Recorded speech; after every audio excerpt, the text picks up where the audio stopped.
नमस्कार दोस्तों।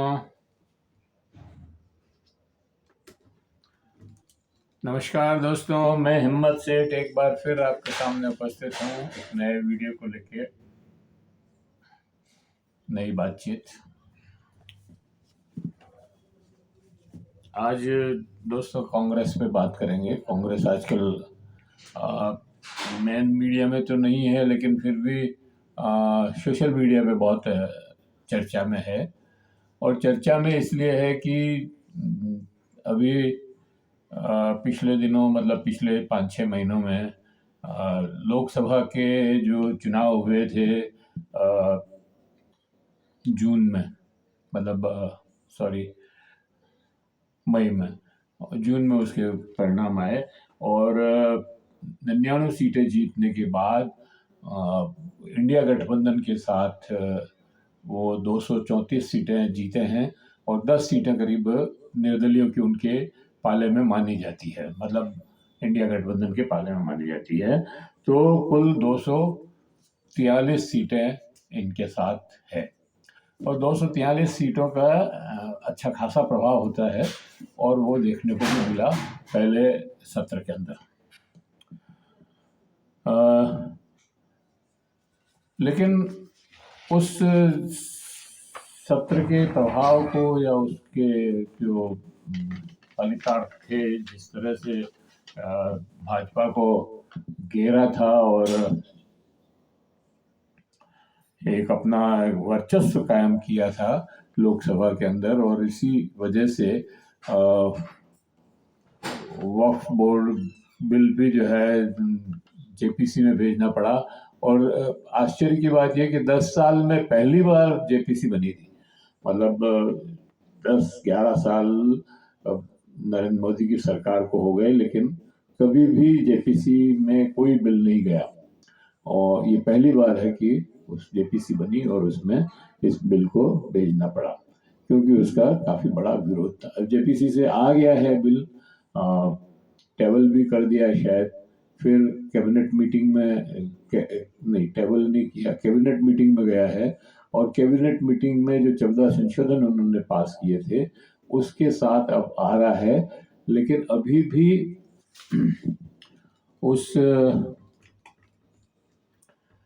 बिल के ऊपर बहुत विवाद है। जेपीसी में सेल्फ बहुत विवाद था, वहाँ कोई हल नहीं हो पाया और इस वजह से जो है, और लेकिन इस बीच कांग्रेस 3 जगह 3 मुख्य प्रांतों में चुनाव हार गई। जो मतलब एक हरियाणा जो दिल्ली के बिल्कुल नज़दीक है और बड़ा प्रांत, मतलब बड़ा तो नहीं है, प्रांत छोटा है, लेकिन उसके अंदर वो प्रभाव बहुत से लोगों का, और किसान वहाँ से सबसे ज़्यादा लोग किसान हैं वहाँ के। और इसी तरह से महाराष्ट्र तो बड़ा है, मतलब विधानसभा 288 सीटों का वाला प्रदेश है, वो भी हार गए, जबकि दोनों जगह जीतने की पूरी संभावना गिनी जा रही थी। और यहाँ तक कि चुनाव के दिनों में भी और एग्जिट पोल में भी काफी कुछ उनके पक्ष में था, लेकिन अंत में वो दोनों चुनाव हार गए, और हारे ही नहीं, बहुत बुरी तरह से हारे। भाजपा ने वहां शानदार जीत दर्ज की। तो ये मतलब ऐसा हुआ कि जैसे ये थी, और फिर दिल्ली अभी हार गए। तो दिल्ली हारने के पहले ही जो है राहुल गांधी के नेतृत्व पर और इंडिया गठबंधन पर ही सवाल खड़ा होने लग गए, क्योंकि केजरीवाल जी ने दिल्ली में अकेले चुनाव लड़ने की बात कही, फिर अखिलेश ने उनको समर्थन दे दिया, ममता बनर्जी ने उनको समर्थन दे दिया, और भी कई लोगों ने जैसे उद्धव ठाकरे ने उनको समर्थन दे दिया, पवार ने उनको समर्थन दे दिया, स्टालिन भी कमोबेश उनके ही नजदीक थे, और स्टालिन ने राहुल गांधी को भी अलग चुनाव न लड़ने की, मतलब चुनाव तो लड़ ही रहे थे लेकिन उस पर ज़्यादा जोर देने की नसीहत दी, मतलब टेलीफोन पे, कि इससे इंडिया गठबंधन की छवि खराब होगी। वो तो हो ही गई, लेकिन फिर भी तो फिर वहाँ पर माखन जो प्रेस कॉन्फ्रेंस करने वाले थे दिल्ली में, उसको रुकवाई, और इस तरह से मतलब दिल्ली भी हारे। दिल्ली में 1.5-2% वोट जरूर बढ़ा है, लेकिन हारे। तो इन सब से क्या हुआ कि कांग्रेस के अस्तित्व पे ही खतरा मंडराने लगा है। और मंडराएगा क्यों नहीं, जब आप जिता नहीं सकते चुनाव में, तो फिर आपके साथ कौन रहेगा। और इंडिया गठबंधन में जैसे ममता बनर्जी ने कहा कि मैं तैयार हूँ, और जरूरी नहीं है कि दिल्ली से ही जो है इंडिया गठबंधन चले, बंगाल से ही चला सकती हूँ मैं, और मुख्यमंत्री तो रहेगी, मुख्यमंत्री नहीं छोड़ेगी, और बंगाल से ही वो चलाना चाहती है।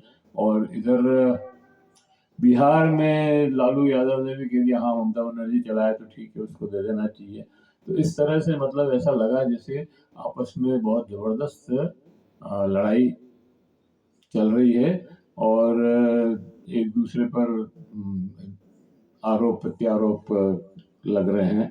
और उसका एक कारण ये भी है कि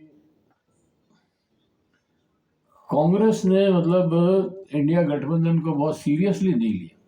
अगर वो इसको वास्तव में सीरियस लेकर के करना चाहते हैं, तो फिर इसके बहुत सारे दूसरे आयाम हैं, उनको आपको एड्रेस करना पड़ेगा। वो नहीं करेंगे तो इंडिया गठबंधन जो है ऐसे ही चलेगा, और ये जो है मतलब कांग्रेस है कमजोर होती रहेगी। अब बताते हैं कि लोग कि भाई इसमें कांग्रेस में बहुत सारे स्लीपर सेल भी हैं।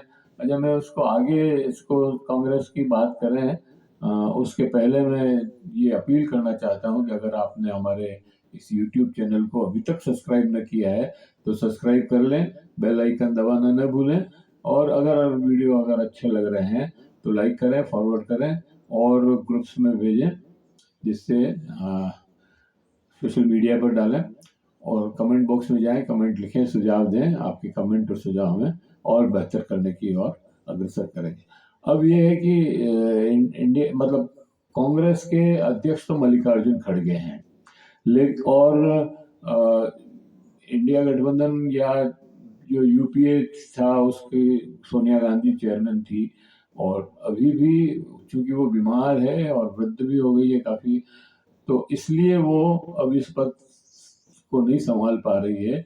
लेकिन और राहुल गांधी पहले अध्यक्ष रहे, फिर उन्होंने 2019 में हारने की अपनी जिम्मेदारी लेते हुए वहां से इस्तीफा दे दिया, और उसके बाद जो है वो बहुत निराश थे, क्योंकि उनके साथ किसी ने भी इस्तीफा नहीं दिया। कांग्रेस के अंदर जो लीडरशिप है उनके सामने ही जो है पहले G23 बन गया था, जिसमें आनंद शर्मा और कपिल सिब्बल और गुलाम नबी आजाद और प्रसाद और पता नहीं कौन कौन थे उसमें, और ये माधवराव सिंधिया के बेटे ज्योतिरादित्य सिंधिया, और ये सारे, और ये सब छोड़ भी चल गए, अमरिंदर सिंह और ये सारे छोड़ गए और भाजपा में चले गए ये लोग। और अभी भी ये कहा जा रहा है कि कांग्रेस में बहुत सारे ऐसे लोग हैं जो बहुत बड़ी बड़ी पदों पर बैठे हैं कांग्रेस के, लेकिन वो या तो निष्क्रिय हैं, या निष्क्रिय होकर के भी भाजपा के का ही काम कर रहे हैं, और अगर वो सक्रिय हैं तब भी वो भाजपा के स्लीपर सेल की तरह काम कर रहे हैं, और इसलिए कांग्रेस बहुत कमजोर हो रही है और सब जगह हार रही है। मतलब जैसे कोई भी निर्णय आप कार्यकारिणी में करो या 4-5 जने में बैठ के करो, और राहुल गांधी कोई फैसला करे और उसकी सूचना भाजपा में चली जाए और भाजपा उसके पहले कि आप डिक्लेयर करो उसके ऊपर एक्शन ले ले, तो फिर आपके पास क्या है, मतलब आपकी रणनीति तो फेल होगी ना। भाजपा में ऐसा कभी नहीं होता है। भाजपा में एक तो ये है कि कार्यकारिणी या वर्किंग कमेटी या जो भी है उनकी, उसमें कोई फैसला ही नहीं करते वो सिर्फ वहां पर फैसले आते हैं, उनको अनुमोदित किया जाता है। और फैसले कहाँ होते हैं, चर्चाएं कहाँ होती है, ये आरएसएस के नागपुर में चर्चाएं होती है। वहाँ बिल्कुल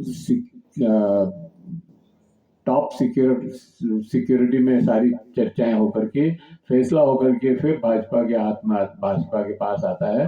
भले उसमें नरेंद्र मोदी और शाह की भी राय लेते होंगे या ये यहाँ बात करके और वहाँ भेजते होंगे, जो भी हो, लेकिन कार्यकारिणी में कोई चर्चाएं नहीं होती है। वहाँ सिर्फ प्रस्ताव आता है और वो हाथ खड़े करने के काम करते हैं, वो पास हो जाता है। तो इसलिए वहां से कोई भी मतलब वहां कोई स्लीपर सेल होने का या वहां से कोई खबरें लीक होने का कोई प्रश्न नहीं है। वो आईटी सेल वाले जिनको जो लीक करते हैं वही लीक करते हैं। तो ये कांग्रेस में और बीजेपी में थोड़ा अंतर है। अब बहुत सारे लोग ये मानते हैं कि ये जो कांग्रेस के बड़े नेता हैं जैसे माखन है या कमलनाथ है या मतलब थरूर हैं, ये इंडिया गठबंधन को नहीं बनने देना चाहते, क्योंकि इंडिया गठबंधन बनने के बाद तो भी जितने ये होंगे, जितने घटक होंगे उन सब से पूछना पड़ेगा और लीडरशिप उन लोगों के हाथ में चली जाएगी। अभी कांग्रेस की लीडरशिप उनके हाथ में है, तो सारे फैसले ये करते हैं। या जैसे चुनाव है तो चुनाव के टिकट ये लोग तय करते हैं, चाहे कोई हारे या जीते, टिकट तो यही बांटेंगे। और ये सब भी सुना है कि ये टिकट बंटवारे में बहुत पैसा वैसा भी लेते हैं, मतलब टिकट बेचते हैं असेंबली के और पार्लियामेंट के। ये सुना है, पता नहीं अब ये कितना सच है, लेकिन आम चर्चा है ये। और इसलिए ये लोग कोशिश करके इंडिया गठबंधन को नहीं बनने दे रहे हैं और ऐसे बयान जारी करते रहते हैं कि इंडिया गठबंधन बनता बनता टूट जाए या रुक जाए। और फिर ये जो कांग्रेस का नेतृत्व है ये भी कुछ ढिलाई कर रहा है। मतलब जैसे भोपाल में चुनाव के पहले एक विधानसभा चुनाव, एमपी के विधानसभा चुनाव के पहले एक पब्लिक मीटिंग होनी थी, उसको उन्होंने कमलनाथ ने रुकवा दिया। क्यों रुकवा दिया, जबकि वो तो बहुत अच्छी होता अगर एमपी में सारे घटक दल जाकर के वो मीटिंग करते और वहां पे उनको वो बात को रखते, एक मजबूती नजर आती। लेकिन उन्होंने ऐसा नहीं किया, बल्कि उन्होंने ये किया कि अखिलेश ने कुछ सीटें मांगी तो उन्होंने कहा छोड़ो ये अखिलेश इस तरह से इतनी बदतमीजी से बात की जैसे अखिलेश कोई सड़क छाप आदमी हो। अरे भाई, वो एक पूरी स्टेट का घटक दल का नेता है, समाजवादी पार्टी का घटक दल का नेता है, अध्यक्ष है, राष्ट्रीय अध्यक्ष है, और तो उसके पास मतलब ताकत थी, उसको इन्होंने नकार दिया। इसी तरह से हरियाणा में भी केजरीवाल से समझौता हो रहा था, लेकिन पता नहीं क्या हुआ कि वो समझौता नहीं हो पाया। तो ये जब तक आप नहीं करोगे ना, राज्यों में आप ये समझ रहे हैं कि हम केंद्र में ही गठबंधन रखें और गठबंधन से चुनाव लड़ लें, लेकिन उससे आपको फायदा होगा नहीं।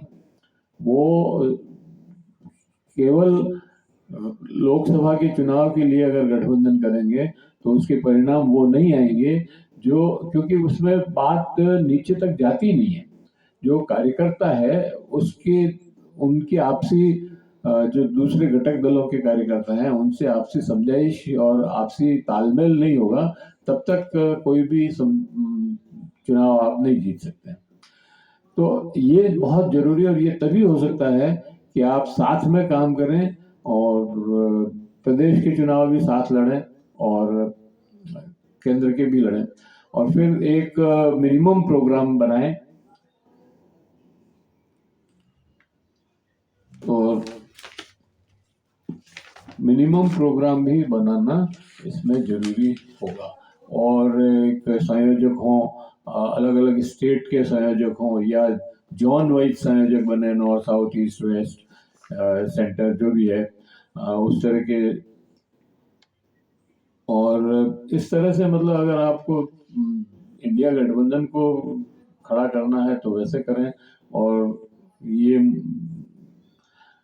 कांग्रेस में अब केरल में जैसे केसी वेणुगोपाल है, वेणु जो संगठन महासचिव हैं, बहुत बड़ी पद है, मतलब अध्यक्ष के बाद दूसरा पद वही है। राहुल तो किसी पद पे भी नहीं है, लेकिन वो कोई ऐसा उनका मतलब ऐसा लग नहीं रहा है कि वो कांग्रेस को चला रहे हों, मतलब। तो ये तो उनको भी अब कह रहे हैं कि ये भी कांग्रेस में भाजपा का स्लीपर सेल है या इसको हटाने की कोशिश की जा रही है। इसी तरह से थरूर को भी हटाने की बात चल रही है। थरूर तो खुद ही प्रधानमंत्री की तारीफ कर रहा है, उनके दौरे की तारीफ कर रहा है, और क्या नाम उसका, उसके साथ सेल्फी खिंचवा रहे हैं मंत्रियों के साथ। और फिर ये कह वो लगता है थरूर साहब का केरल के मुख्यमंत्री बनने पर ज़्यादा फोकस है। और अगले साल चुनाव होने वाले हैं केरल के भी। इस बार बिहार के चुनाव होने वाले हैं, तो बिहार में आपको अभी से तैयारी करनी चाहिए। अब तो 7-8 महीने 5-6 महीने ही रह गए हैं, और अगर आप अभी से तैयारी नहीं करेंगे, जबकि वहाँ पर तेजस्वी ने एक पूरी प्रांत को 2-2 बार यात्राएं कर ली है उसने। मुख्यमंत्री खुद स्वयं यात्रा कर चुके हैं पूरे प्रदेश की। और भाजपा का तो खैर 24 आवर्स 7 × 24 आवर्स काम चल रहा है वहाँ पर क्या मतलब पूरे देश में ही चल रहा है भाजपा का। तो उस ऐसे में अगर कांग्रेस केवल ट्विटर से या व्हाट्सएप से, ट्विटर से या फेसबुक से या जूम मीटिंग से ही काम चलाना चाहती है तो नहीं होगा। उनको वहाँ जाकर के लोगों से मिलना पड़ेगा, उनकी कठिनाइयाँ सुननी पड़ेगी, उनके कार्य करने पड़ेंगे, तभी जाकर के कांग्रेस में फिर से जान आएगी। तो लेकिन ये करेगा कौन? अभी यहाँ तो जैसे जयराम रमेश बैठे हैं मीडिया प्रभारी बन करके, लेकिन वो उस तरह का काम नहीं कर रहे हैं जो उनको करना चाहिए। तो अब उनको भी राजनीतिक विश्लेषक जो है ये बता रहे हैं कि ये भी जो है स्लीपर सेल है भाजपा के। हुड्डा जिन्होंने जीती हुई बाजी हरवा दी अपने मुख्यमंत्री बनने और ईगो के लिए, कुमारी शैलजा जो वहाँ पे बड़ी नेता है, उसको भाव ही नहीं दिया, उसको अलग रखा बिल्कुल। तो उसकी वजह से वहाँ पे भी हार गए, मतलब हरियाणा हार गए। और एक और बात अभी ये नहीं समझ में आ रहा है कि कांग्रेस चाहती क्या है। बीच में तो कांग्रेस का एक समय ऐसा आया था चुनाव के पहले, बल्कि उसके इनकी राहुल गांधी ने जब पदयात्रा की थी उसके पहले एक समय ऐसा आया था कि जब प्रशांत किशोर को, जो स्ट्रेटेजिस्ट हैं और चुनाव जितवाने हरवाने का काम करते हैं, उनको 10 जनपद पे बुला करके उनसे उनके प्रस्ताव पर विचार किया कि कैसे वो कांग्रेस को रिवाइवल कर सकते हैं। और उसमें ये था कि भाई आप मेरे को ठेके पे, मतलब एक तरह से वो तो ऐसे कहा तो नहीं, लेकिन उन्होंने उनका मतलब ये था कि मुझे कांग्रेस का सर्वेसर्वा बना दो, या तो अध्यक्ष बना दो या संगठन महासचिव बना दो, और आप सब बैठ जाओ, मैं उसके बाद जो है आपको चुनाव जिता के दे दूँ। एक तरह से मतलब कांग्रेस को आप मेरे को लीज पे दे दो, और मैं आपको जो है 3 साल बाद 2 साल बाद जब भी चुनाव होंगे, मैं आपको प्रधानमंत्री बनाने की कोशिश करूंगा। ये उनका वो था। तो लेकिन वो प्लान कहीं तक बहुत हद तक वो पास हो गया था एक तरह से। बस ये था कि एक दो दिन में फैसला होना है, और उसमें राहुल गांधी को समझ में आ गया कि ये हमको चीट कर रहा है और इससे तो हम कहीं के नहीं रहेंगे, इसलिए उन्होंने उसको ड्रॉप कर दिया।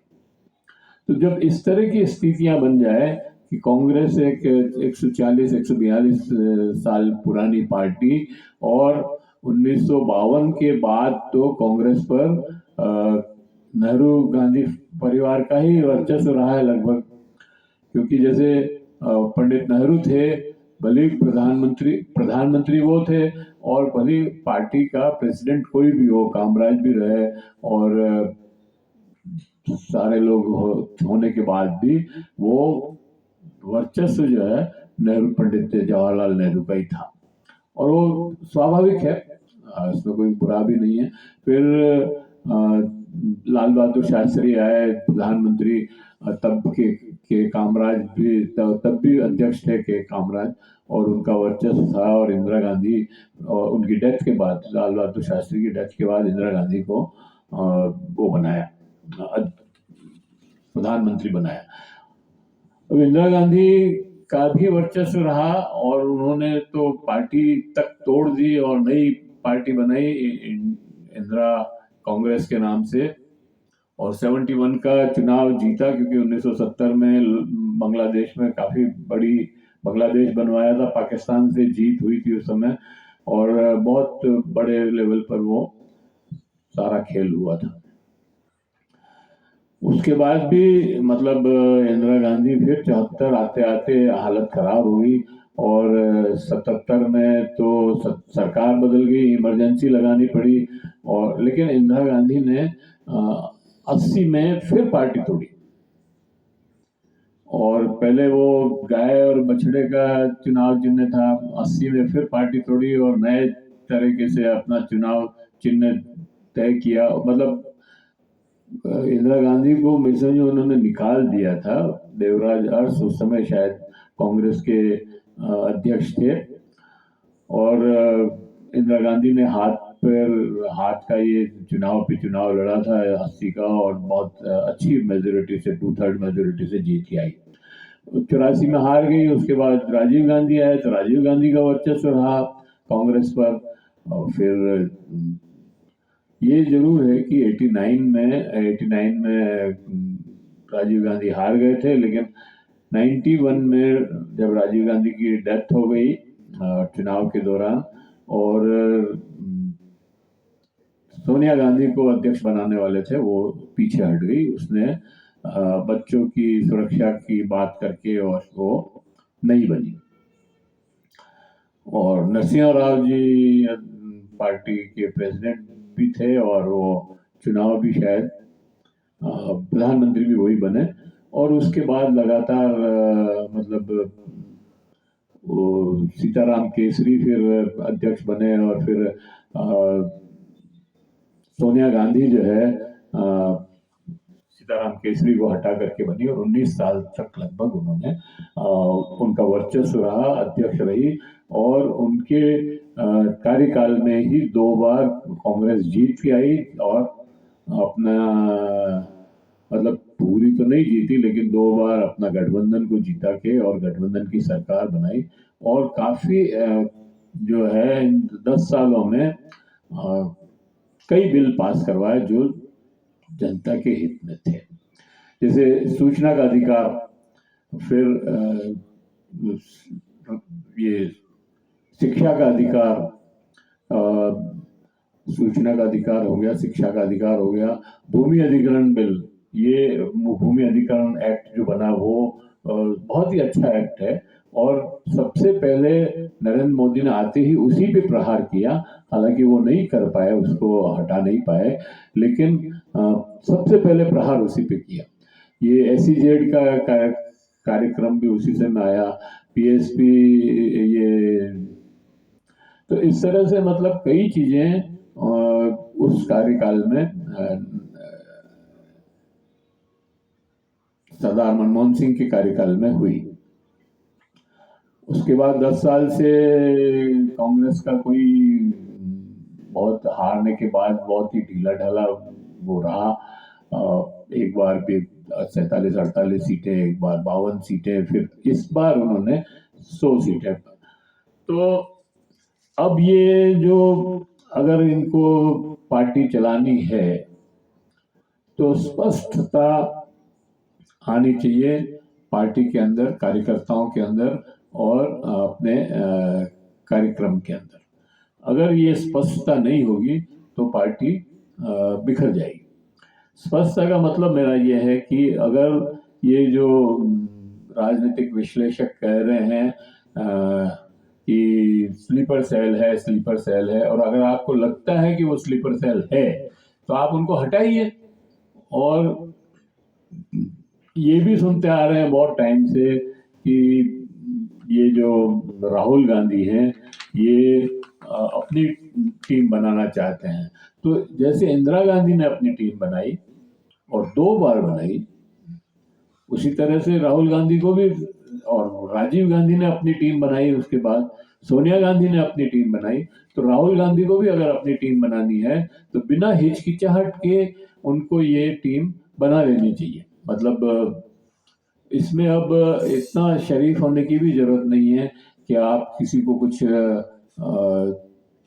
वो कुछ भी कर रहे हैं और आप कुछ न कहें उनको, ये संभव नहीं है। पार्टी में, पॉलिटिक्स में और राजनीति में अब आपको उनको छुट्टी वो करनी ही पड़ेगी।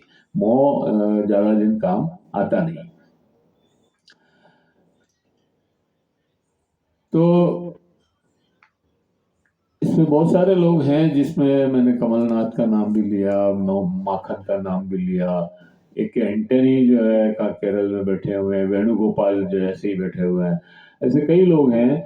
जयराम रमेश को भी लोग कह रहे हैं कि ये भी स्लीपर सेल है और मीडिया प्रभारी होने के बाद भी उतना प्रभावी रूप से काम नहीं कर रहा। तो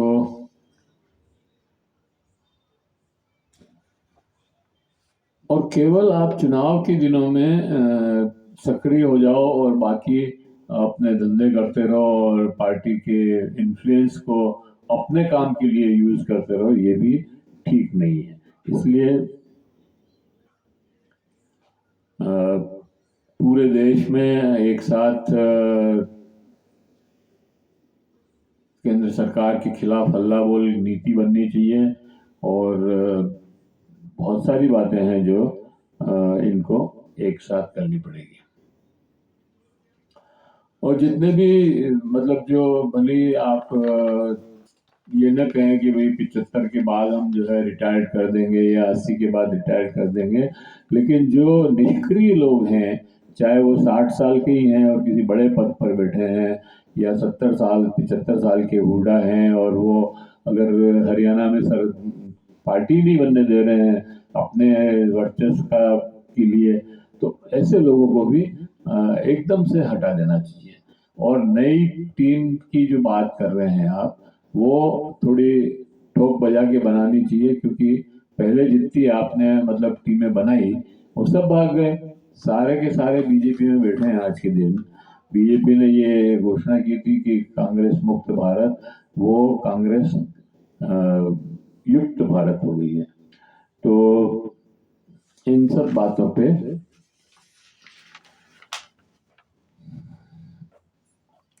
और एक नीति और सिद्धांत में भी स्पष्टता होनी चाहिए, जो अभी तक भी कांग्रेस में नजर नहीं आती है।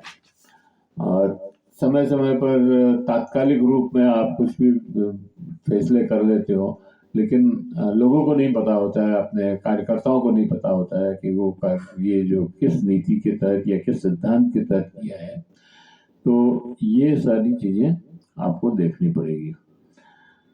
तो अब ये यही खत्म करते हैं प्रोग्राम, और बहुत सारी बातें हो गई आज, बड़ा लंबा हो गया वीडियो, लेकिन जरूरी है इसको पूरा देखना, क्योंकि ये कांग्रेस के ऊपर ये जो वीडियो है।